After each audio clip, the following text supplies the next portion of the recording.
हिमाचल प्रदेश में बहुमत के बावजूद कांग्रेस के साथ खेला हो गया। 9 विधायकों की क्रॉस वोटिंग से सीएम सुखविंदर सुक्खू की अगुवाई वाली कांग्रेस सरकार खतरे में आ गई है। कांग्रेस के 6 और 3 निर्दलीय विधायकों ने भाजपा के हक में क्रॉस वोटिंग की। इसको लेकर नेता प्रतिपक्ष जयराम ठाकुर के नेतृत्व में भाजपा विधायक बुधवार को राजभवन में गवर्नर शिव प्रताप शुक्ल से मिले। इस दौरान उन्होंने ज्ञापन भी सौंपा। भाजपा विधायकों ने हाउस में फ्लोर टेस्ट, कट मोशन और फाइनेंशियल बिल पर वोट डिवीजन की मांग की। विपक्ष की मांग पर गवर्नर ने बहुमत साबित करने को बोला तो यहां सुक्खू सरकार फंस सकती है, क्योंकि कांग्रेस के पास अब बहुमत नजर नहीं आ रहा। राज्यसभा सांसद की वोटिंग के हिसाब से कांग्रेस के पास 34 वोट हैं। इनमें भी स्पीकर और डिप्टी स्पीकर वोटिंग नहीं कर सकते। इस लिहाज से कांग्रेस के पास 32 ही वोट बचते हैं।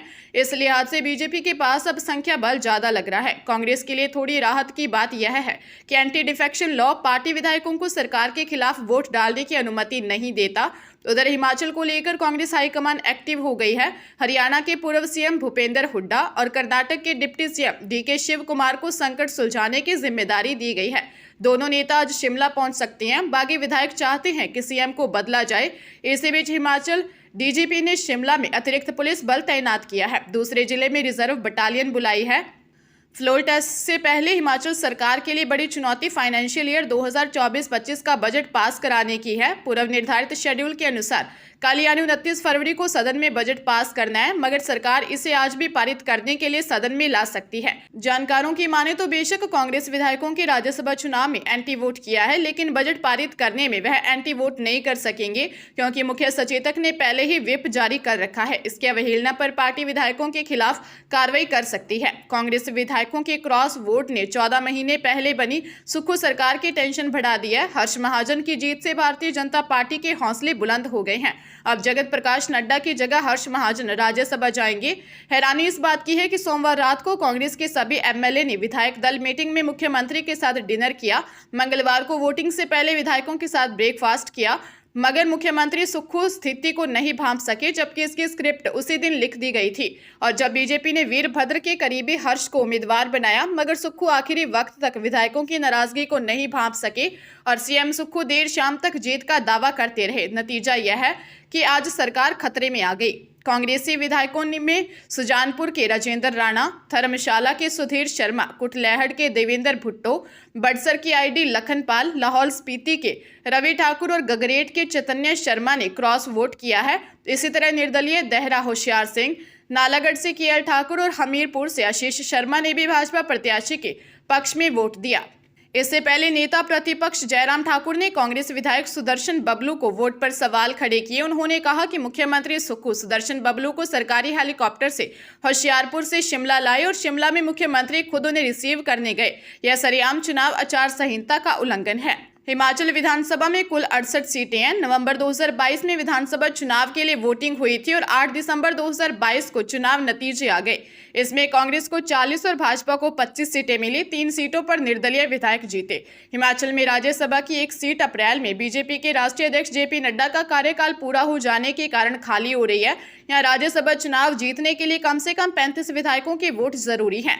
चूंकि विधानसभा में कांग्रेस का पूर्ण बहुमत है और राज्यसभा सीट पर उसके कैंडिडेट की जीत तय थी, इसलिए पार्टी ने सुप्रीम कोर्ट के वरिष्ठ वकील अभिषेक मनु सिंघवी को कैंडिडेट बनाया। घटनाक्रम में रोचक मोड़ तब आया जब बहुमत से 10 विधायक कम होते हुए भी बीजेपी ने वीरभद्र सिंह के करीबी और कांग्रेस छोड़कर आए हर्ष महाजन को मैदान में उतारा और चुनाव जीत गए। हिमाचल में 3 अप्रैल 2000 को भी राज्यसभा चुनाव के दौरान क्रॉस वोटिंग हुई थी। तब बीजेपी के प्रेम कुमार धूमल मुख्यमंत्री थे और कांग्रेसी नेता वीरभद्र सिंह विपक्ष के नेता थे। कांग्रेस ने नत्था सिंह और भाजपा ने कृपाल परमार को प्रत्याशी बनाया। उस दौरान दोनों पार्टियों की ओर से क्रॉस वोटिंग हुई, लेकिन कांग्रेस के ज्यादा विधायकों के क्रॉस वोटिंग करने की वजह से कृपाल परमार जीत गए।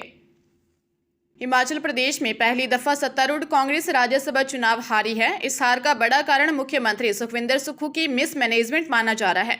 सीएम से कांग्रेस के कुछ विधायकों की नाराजगी भांपते हुए ही बीजेपी ने प्रत्याशी को मैदान में उतारा और कांग्रेस 40 विधायक होने के बावजूद चुनाव हार गई। कांग्रेस के 6 और 3 निर्दलीय विधायकों ने भाजपा के हक में क्रॉस वोटिंग की, जिससे दोनों प्रत्याशियों को 34-34 वोट मिले, जिसके बाद लॉटरी के जरिए भाजपा उम्मीदवार को विजेता घोषित कर दिया गया।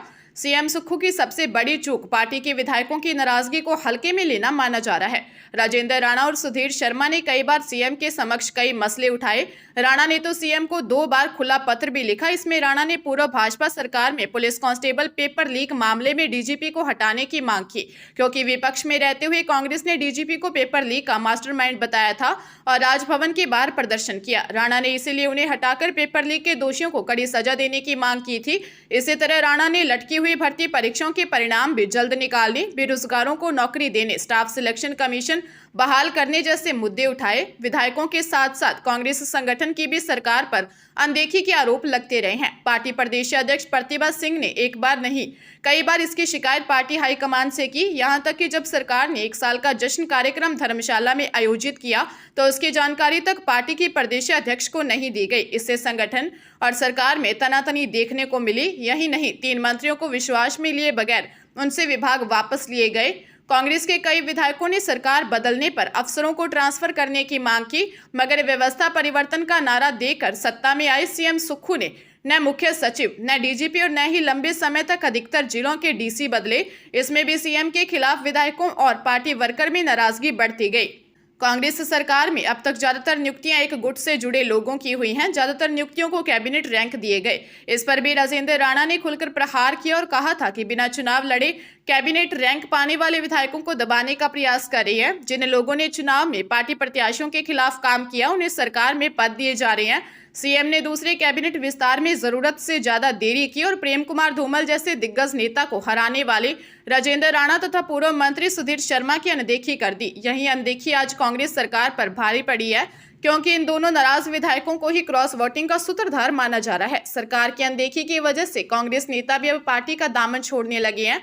पूर्व मंत्री व मंडी जिला कांग्रेस अध्यक्ष प्रकाश चौधरी और उनके 2 दर्जन समर्थकों ने बीते सप्ताह ही पार्टी से इस्तीफा दिया है। कांग्रेस सरकार की क्रॉस वोटिंग की स्क्रिप्ट कई दिन पहले दिल्ली में लिखी जा चुकी थी। तब सीआरपीएफ और हरियाणा पुलिस के जवान क्रॉस वोट करने वाले कांग्रेस विधायकों को कुछ ही देर में अपने सुरक्षा घेरे में ले लेते हैं, मगर सीएम सुक्खू को आखिरी वक्त तक इसकी भनक नहीं लगती। वही कांग्रेस विधायकों के साथ साथ इंडिपेंडेंट एमएलए भी डिनर व ब्रेकफास्ट मुख्यमंत्री सुक्खू के साथ करते रहे। जब वोटिंग की बारी आई तो भाजपा प्रत्याशी को जिता दिया, यानी हिमाचल सरकार की खुफिया तंत्र भी फेल साबित हुआ। राज्यसभा चुनाव में हार का पहला खतरा मुख्यमंत्री की कुर्सी पर माना जा रहा है। सूत्र बताते हैं कि क्रॉस वोट करने वाले विधायक संकेत दे चुके हैं कि मुख्यमंत्री नहीं बदला तो वह त्याग पत्र देने को भी तैयार है। जाहिर है कि इससे सरकार से ज्यादा मुख्यमंत्री की कुर्सी को खतरा पैदा हो गया। हाईकमान ने मुख्यमंत्री नहीं बदला तो सबसे पहले विधानसभा में 2024-25 का बजट पास करना चुनौतीपूर्ण हो सकता है। इसके बाद राज्यपाल ने फ्लोर टेस्ट बोला तो उसमें भी अड़चनें आ सकती हैं।